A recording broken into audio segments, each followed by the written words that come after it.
샬롬. 요즘 봄이어서 그런지 여기저기 아름다운 꽃들이 많이 피고 있습니다.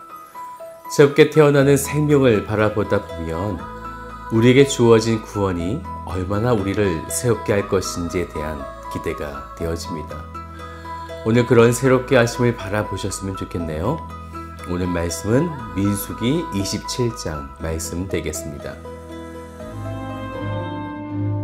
요셉의 아들 므낫세 종족들에게 므낫세의 현손 마길의 증손 길르앗의 손자 헤벨의 아들 슬로브앗의 딸들이 찾아왔으니 그의 딸들의 이름은 말라와 노아와 호글라와 밀가와 디르사라. 그들이 회막문에서 모세와 제사장 엘르아살과 지휘관들과 온 회중 앞에 서서 이르되,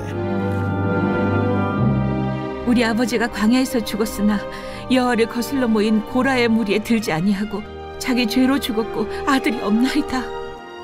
어찌하여 아들이 없다고 우리 아버지의 이름이 그의 종족 중에서 삭제되리이까? 우리 아버지의 형제 중에서 우리에게 기업을 주소서. 하매 모세가 그 사연을 여호와께 아뢰니라.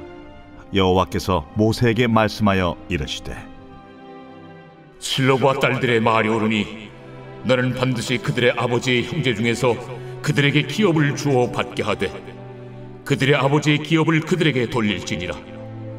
너는 이스라엘 자손에게 말하여 이르기를, 사람이 죽고 아들이 없으면 그의 기업을 그의 딸에게 돌릴 것이요 딸도 없으면 그의 기업을 그의 형제에게 줄 것이요 형제도 없으면 그의 기업을 그의 아버지의 형제에게 줄 것이요 그의 아버지의 형제도 없으면 그의 기업을 가장 가까운 친족에게 주어 받게 할지니라 하고, 나 여호와가 너 모세에게 명령한 대로 이스라엘 자손에게 판결의 규례가 되게 할지니라. 여호와께서 모세에게 이르시되, 너는 이 아바림 산에 올라가서 내가 이스라엘 자손에게 준 땅을 바라보라. 본 후에는 내 형 아론이 돌아간 것 같이 너도 조상에게로 돌아가리니, 이는 신광야에서 회중이 분쟁할 때에 너희가 내 명령을 거역하고 그 물가에서 내 거룩함을 그들의 목전에 나타내지 아니하였음이니라. 이 물은 신광야 가데스의 무리바 물이니라. 모세가 여호와께 여짜와 이르되, 여호와 모든 육체의 생명의 하나님이시여, 원하건대 한 사람을 이 회중 위에 세워서 그로 그들 앞에 출입하며 그들을 인도하여 출입하게 하사 여호와의 회중이 목자 없는 양과 같이 되지 않게 하옵소서. 여호와께서 모세에게 이르시되, 눈의 아들 여호수아는 그 안에 영이 머무는 자니 너는 데려다가 그에게 안수하고 그를 제사장 엘르아살과 온 회중 앞에 세우고 그들의 목전에서 그에게 위탁하여 내 존귀를 그에게 돌려 이스라엘 자손의 온 회중을 그에게 복종하게 하라. 그는 제사장 엘르아살 앞에 설 것이요 엘르아살은 그를 위하여 무림의 판결로서 여호와 앞에 물을 것이며 그와 온 이스라엘 자손 곧 온 회중은 엘르아살의 말을 따라 나가며 들어올 것이니라. 모세가 여호와께서 자기에게 명령하신 대로 하여 여호수아를 데려다가 제사장 엘르아살과 온 회중 앞에 세우고 그에게 안수하여 위탁하되 여호와께서 모세에게 명령하신 대로 하였더라. 이스라엘 백성들이 이제 약속의 땅인 가나안에 거의 다가왔을 때 하나님은 어제 보았던 26장에서 이스라엘 백성들 중에 군대에 나갈 20세 이상의 수를 계수하라고 하신 이후에 오늘 27장에서는 아주 중요한 이야기가 나오고 있는데요. 그것은 이스라엘이 받게 될 기업에 대한 이야기가 되어집니다. 약속의 땅에 들어가면 자기의 종족들이 어디에 살아가야 하는지는 아주 중요한 문제가 될 것입니다. 그런데 아직 그 땅에 들어가기 전에 1절의 말씀을 보면 슬로브앗의 딸들이 찾아와서 우리에게 기업을 달라고 당돌하게 요청을 하게 되어지죠.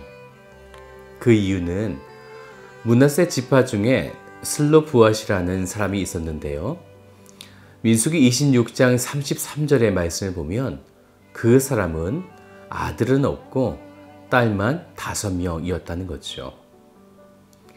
그런데 약속의 땅으로 들어가려는 그때 하나님께서 20세 이상 전쟁에 나갈 남자만 숫자를 계수하라고 했기 때문에 그것은 곧 그 숫자에 따라 땅의 기업을 받을 수 있었기 때문입니다. 그래서 이 슬로보아스의 딸들이 요청하는 거죠. 3절의 말씀을 좀 볼까요? 우리 아버지가 광야에서 죽었으나 여호와를 거슬러 모인 고라의 무리에 들지 아니하고 자기 죄로 죽었고 아들이 없나이다 라고요. 고라는 하나님께 징벌로 인해서 죽었지만 자기의 아버지는 그런 죄를 지은 것이 아니라 삶 속에 일반적인 죄를 짓고 죽었다라는 거죠. 그런데 계속해서 4절의 말씀을 보면 어찌하여 그런 죄를 짓지도 아니하였는데 아들이 없다는 이유로 그의 종족 중에서 삭제가 될 수 있는가라는 거예요. 그래서 자기에게도 기업을 달라 이렇게 요청하는 것입니다. 이 딸들이 두려워하는 두 가지는 땅의 기업을 받지 못함도 분명히 있었지만 궁극적으로는 자신의 아버지의 이름이 언약 백성에서 삭제가 되는 것이 두려웠던 거죠. 다시 말씀드리면 지금 이들은 하나님의 백성이 되는 것을 너무나 소중히 여겼던 것이에요. 그래서 기업을 달라. 이것은 욕심이 아니라 믿음이 되어집니다. 왜냐하면 아직 약속의 땅에 들어가지도 않았고 아직도 여러 가문이 남아있죠. 요단강을 건너야 하고 또 여리고성을 넘어야 하지만 그들은 이미 들어갈 것을 믿고 기업을 달라고 요청하는 그 소망의 마음으로 그 모든 것을 바라보고 있었다는 것입니다. 이것은 이전의 이스라엘 백성들의 모습과는 너무나 다른 것이죠. 지금까지 이스라엘 백성들은 하나님의 기업을 우습게 여겼었습니다. 그래서 늘상 원망하고 이전이 좋았다. 애굽에 있을 때가 좋았다. 이 말은 하나님께서 주신 약속의 땅, 그분의 영원한 기업은 필요 없다라는 말이 되어지는 거죠. 하나님의 구원을 우습게 여겼다는 것인데 이 슬로보아스의 딸들은 하나님의 기업을 간절히 소망하였다라는 것입니다. 이것을 하나님께서 보셨을 때 얼마나 기쁘게 보셨을까요? 그래서 하나님은 6절부터의 말씀을 보시면 여호와께서 모세에게 말씀하여 이르시되 슬로보아스의 딸들의 말이 옳으니 너는 반드시 그들의 아버지의 형제 중에서 그들에게 기업을 주어 받게 하되 그들의 아버지의 기업을 그들에게 돌릴지니라 이렇게 말씀하십니다. 그러면서 하나님은 아들이 없으면 딸에 주고 딸도 없으면 그의 형제에게 주고 또 형제에게 없으면 그의 아버지 형제에게 주고 또 그 아버지 형제가 없으면 그 가까운 친족에게 이것은 반드시 그 기업을 그 가게에 주라 말씀하시는 거죠. 그 하나님의 기업을 사모하는 자에게 반드시 주시겠다라고 하는 하나님의 강력한 의지가 되는 것입니다.